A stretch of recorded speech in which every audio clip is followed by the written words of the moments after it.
Hi, I'm Noam Wasserman, Dean of the SciSim School of Business at Yeshiva University. I was a longtime professor at Harvard Business School, an entrepreneur, and a venture capitalist. I wrote the bestseller, The Founder's Dilemmas.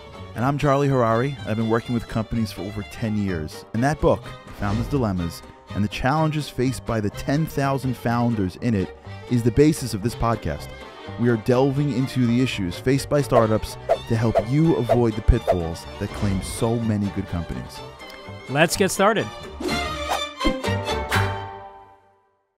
Welcome back to the podcast. My name is Charlie Harary. And I'm Noam Wasserman. Great to see you again, Charlie. Great to be back with you, Dean. And this is the Founders Dilemmas podcast, where we talk about all matters relating to entrepreneurship and founders and startups, and really delve into some of the issues that you really can't see almost anywhere else. And Dean, what have we got for us today? So today, let's start off with one of my favorite founders, a Canadian named Lou Cerny. Lou had been a techie, did college, computer science, and a bunch of other things that would able give him a starting point for his career. To be able to begin that career, he went to Hummingbird, he went to Apple, did some team leader stuff, so really building his technical quals, project team leader, starting to be able to get to know a bit of the business side also, and saw an opportunity in the market. Saw that there are these big enterprise systems and it was hard for companies to monitor them. And he had a solution for it. And he decided, let me go and create something that will enable me to be able to impact the world while also earning something for myself rather than for these other big companies.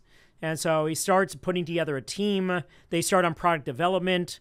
They start getting something that customers are reacting well to. On the basis of some of those early successes, they're able to raise some money. They're able to go to professional investors after going to initially angels and then being able to move up to the venture capitalists.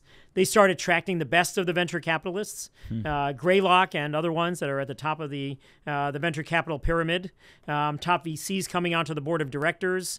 The money that they got, more resources for them to hire. He built a team of 50 people, very strong, tight-knit family culture within the company, and so something that he was delighted with. And then at a meeting with one of his board members, a partner from Greylock, he was given the message, Lou, you have 6 months to find a replacement.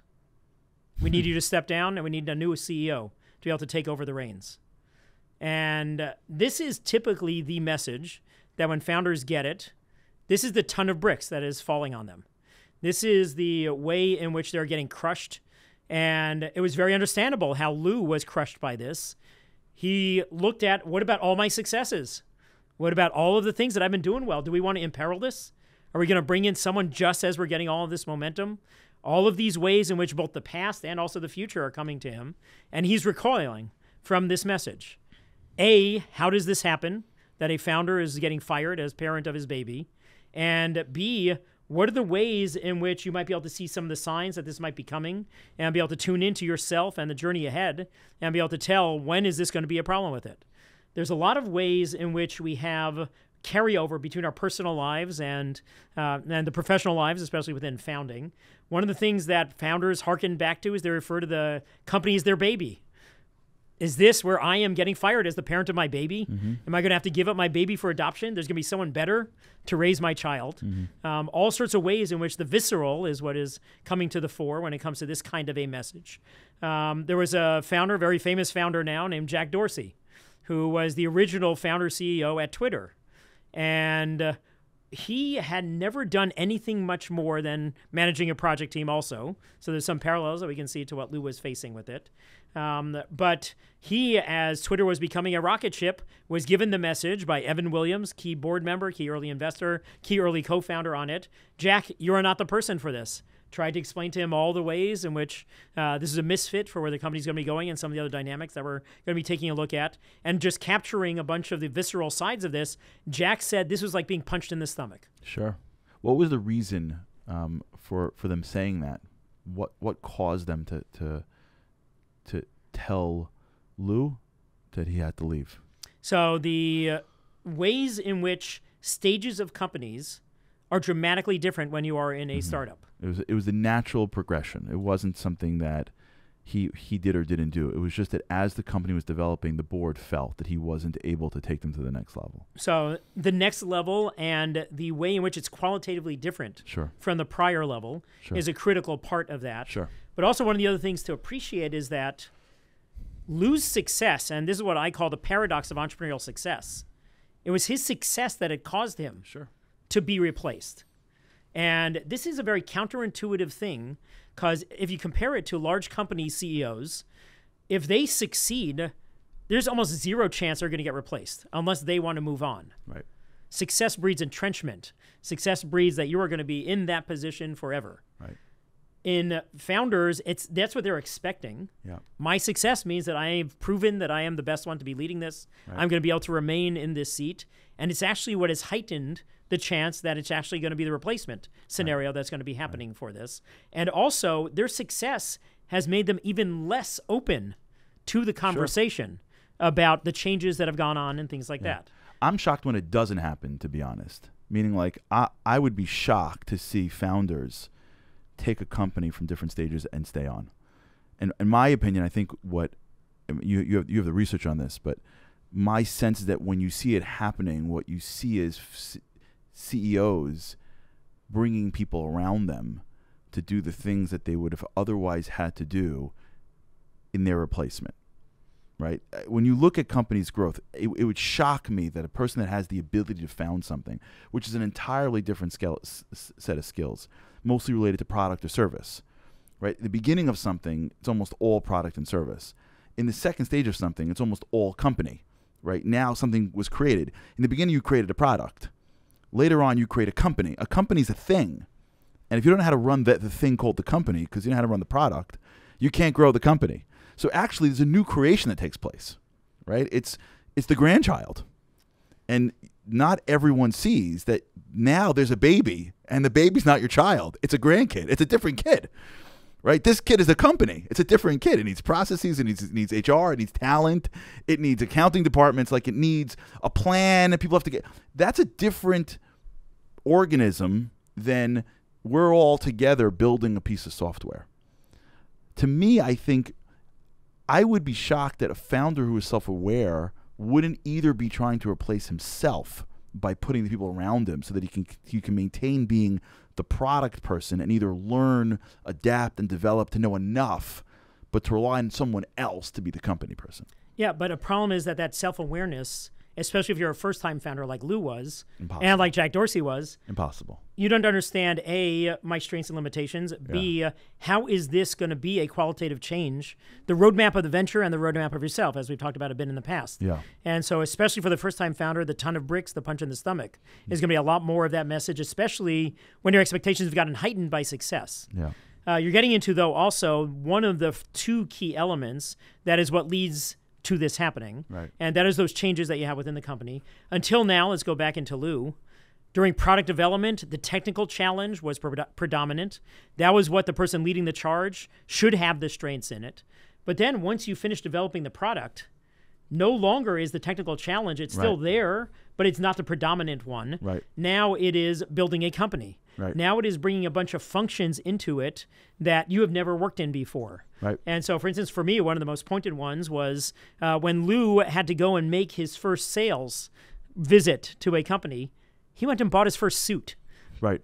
It kind of tells you that he isn't quite ready for being able to have that function be the next in the things in his portfolio that he's going to be able to move quickly into. And the quickness of having to move in when it's a fast-growing company is another part of it. Like, if your company is going slowly, you're being able to build things systematically, you have the luxury of time, you can come up to speed on a lot of these things in the learning curve.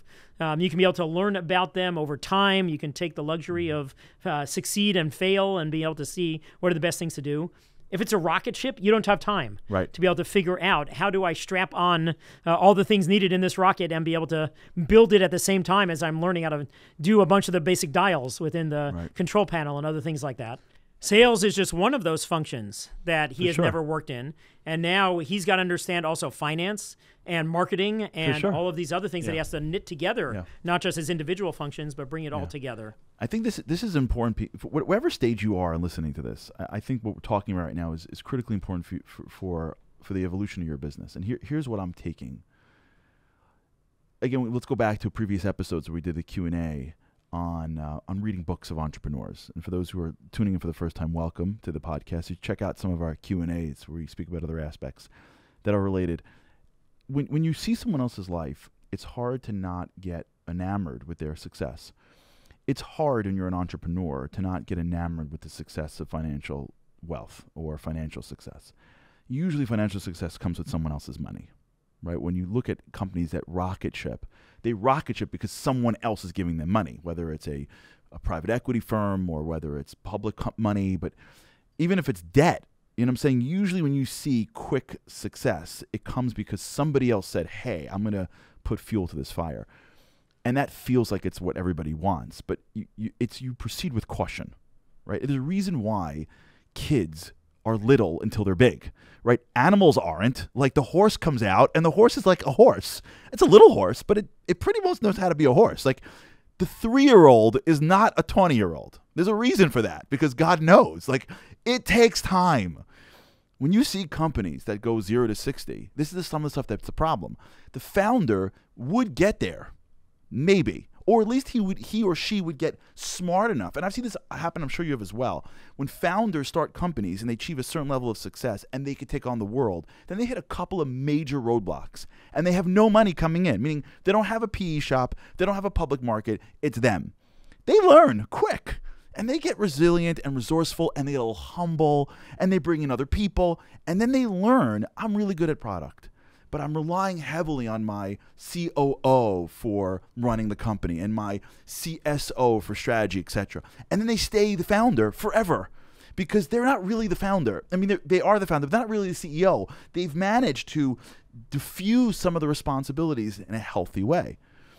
That doesn't happen when you take a company and it grows with rocket fuel. That founder could get there. With the right level of humility and humbleness and hunger, he'll get there. You got to make a couple of phone calls, have a couple of board members, grow a little bit, you'll get there. But I think what happens is we get lost in this world of I need, and you want to grow so quickly. Sometimes you grow quickly at your own peril. And the founders and the company, even today, the family businesses and the privately held businesses and the small businesses, and again, whatever stage you're in that you're listening business, when you really look closely at a company, I believe you'll find if the CEO is there for a long time, he or she has matured to know I can't do a lot. I can only do a few things really well. When you sit with a CEO and they go, I can only do a few things really well, you know that they're going to be here forever because that's true. And I think that's what happens with founders is that too quick, you have someone else who's got to worry about his bottom line. And the easiest way to worry about his bottom line is to put together a professional CEO that knows how to do it. And that's how founders get popped out. And in ways that we may not even see. It could be a family business and this happens. It could be the company peters out and this happens all the time outside the more proverbial, sit down with the big PE guy because people are not willing to take the time to mature into a very small role when they started the place. Yeah, so with the rocket fuel part that you're talking about, that's actually the second of the big factors that was causing the problems for Lou, and that a lot of times is the thing that heightens the chances that the founder is going to get replaced. A lot of Lou's success was raising that money from outside people. And every time you raise the money, this is not them giving tzedakah to you. Right. This is not go off, do whatever you want with my money, and don't do anything for me again. It is they are going to want to be very careful about being able to monitor, be able to make sure that these things are going well, and also with a bit of their forward-looking perspective on what is going to be needed to be able to grow this venture. They're going to want certain things that are taking some control away from the founder. Right. They're going to want board seats. They're going to want say over certain critical decisions. If you're going to be spending more than X amount of money on a decision, you have to check with me first. A bunch of other things that used to be the founder's call, that now these investors are coming in to make sure that they're very much doing their duties in terms of being able to monitor the money and make sure that it's being used in the right way for the founder. And one of the most critical things that they then get control of over time, once they get to the point where more than half of the board is investors or outside people that are not the founder, is who should the CEO be? Yep.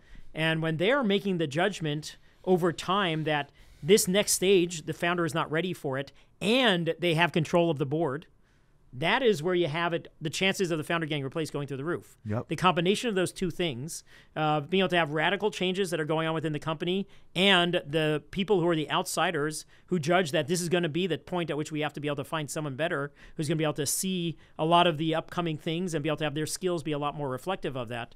That's the second of the elements that we were talking about before with the rocket fuel. Yeah. Another one of the things, though, that's also more in the intangibles realm, we talked about the skill differences, hard skills. We talked about the money, hard money that is going in there.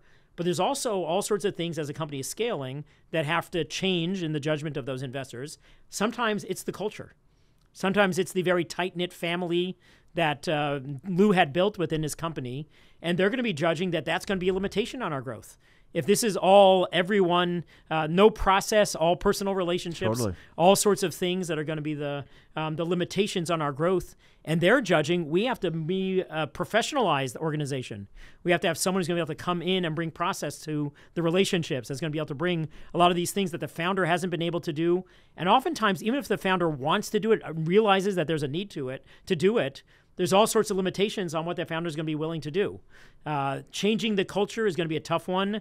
The early loyal employees who maybe aren't scaling and changing them, a bunch of these things are often going to require this new person coming in to professionalize, to upgrade, and things like that. Right. And so even if the want is there for the founder, then it's going to be hard because they don't have the they don't have the skills to do it. Or if the can is there, they have the skills and the realization, but the desire to change the early employees and things like that is going to be missing. Either of those two missing is going to be a reason why a new person has to come in. And so on the hard sides and on the soft sides, that's where this is a critical inflection point for the company. Right, and that's why as you grow your own company, you have to be very careful as to whether or not you even want to grow it at the pace or at the size. Bigger, quicker, and faster may be the end of the company in the long run. And so, I know people that have companies that are nice sizes, and I've spoken to them about growing, and they're resisting for this reason. They don't want to lose control. They're happy with what they have, and I respect them for it, because they know that as they grow, the money that comes in is going to be money that's going to come with expectations, and things are going to actually change. It's funny. I have a friend of mine who works in M&A at a big law firm, and he said to me recently, he spoke about this. He said that part of the hardest parts of doing an M&A deal is when you take a company public. Is after the company goes public, the bankers and the lawyers sit down with the founders. Now the company's public and they close the deal and the champagne is flat, and they say, all right, let me just tell you what your life's going to be like. And he explained to me how for many founders, they had no idea. Like, they thought they were going to go public. Like, they're like, no, now, like, accounting responsibilities and reporting responsibilities and process responsibility, like, you don't own your company anymore. And they're like, what do you mean? It's my company. I'm like, no, it's not. It doesn't belong to you. It belongs to the public. It belongs to the public investors. And people don't fully appreciate that if you grow a company with not your own money, or not on the productivity scale, as Ray Dalio would say, if it's coming from debt or from investment or from public money, you're not going to own your company, right? And that's whether that's a legal shift or just a real life shift. If someone owns all your debt, you don't own your company. And it's so critical as one grows or one thinks about the future of their company to just keep that in mind, that the pace in which you grow and the size in which you grow need to be manageable in order for you to maintain your company. Because like you said, you need to do things that are very different as the company grows, and you may not be ready for it. You may not be mature enough for it. You may not be able to have the skills. If you don't have a suit, you're not going to be the CEO of a large company. It just doesn't work in today's day and age. But you may if it's over the course of a long period of time, right? And so that's really the balance of, do I need the money? Do I want the money? How quickly? With whom? And I think people don't get that when they're starting, and they don't get that when there's money dangling in front of them. Yeah, there's a flip side of one of the things we've talked about before about failure and being able to react the right way to it. There's the perils of failure. There's also the perils of success. Am I ready for being able to have the rocket ship? Am I ready for what is going to be the price I might pay because of the success? In some ways, it's the equivalent. This is how I refer to it in my second book with that life is a startup. You have your kid who has had his or her eyes on their dream college. They get into it, but they're actually not ready for it. Right. You are able to get the money for a down payment on your dream house, But as it turns out, even though you were able to get into that house, you can't afford the payments now. Yeah. The perils of the success being able to be something you would anticipate. In terms of what the data suggests, in terms of Lou Cerny and other founders who were in the same camp, Lou was 4 years into the venture when he got that message of you have to step down. At that point in my data, 50% of the founders are in the same camp. They're being replaced. You would think that it is the self-aware founder that you were just talking about earlier. Actually, it turns out that about 73% of those changes are involuntary. They are blood on the floor firings. They are someone coming and doing the punch in the stomach, the ton of bricks falling on the founder. The founders are not ready for that message. Wow. All the heightened success and the expectations that come with that have been actually the exact opposite of they're being able to see when these inflection points are happening. And a lot of times they're the last ones to be able to see it. Sometimes those underneath them are the ones who are able to see it sooner. They're able to see that, no, the founder's going to be running out soon and things like that. That kind of scenario, a little bit more rare, but there's a lot of times that board members are keeping their finger on the pulse by understanding what the team's perspective is on the leader and the things that are going on. It came to mind recently. I was in my double daf in the Talmud. I was learning Masechet Harayot. The last daf of that gets into when Rabbi Meir and Rabbi Natan were looking at Rav Shimon ben Gamliel, who was the leader of the generation, and saying, he's not the right one to be leading this. And they led a coup to be able to try to change the person who's that leader there. He was able to foil that. Rav Shimon ben Gamliel was able to torpedo that. One of the echoes that we have of that is that throughout the Talmud, we see Yesh Omrim and Acherim referred to. That's actually what he renamed them. He said, from now on, we're not going to bring up your names. We're going to use those monikers for you instead. But it's a little bit of an echo whenever we see that in the Talmud of when there was the forced change in the leader that actually failed in that case. But it's not just modern day tech startups that are in. It's human dynamics. It's the timeless in terms of a bunch of the things that are going on within teams, within leadership, within changes and other things like that.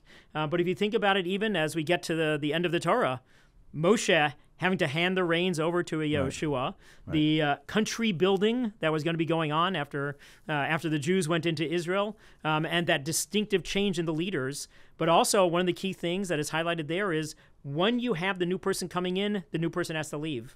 And that's what we can get into in our next episode. Sure. Getting into after the succession, after the change. Should the founder stick around? We'll actually hear about some surprising data when we go and compare it to Moshe and to Yehoshua about those having to change and when we compare it to large companies. But when it's the next stage of being able to get the founder and being able to see should that person be around is some of the things we'll be able to get into next. Amazing. So please stick with us next time. Remember, you can always email us at foundersdilemmaspodcast.com. This is our first really in a multi-series episode here on succession. We spoke a little bit about some of the perils of success and some of what happens along the way in succession and founders that don't end up becoming the CEO that stays for a long time, much because they're not ready for it and then didn't realize it, and some of the challenges along that way.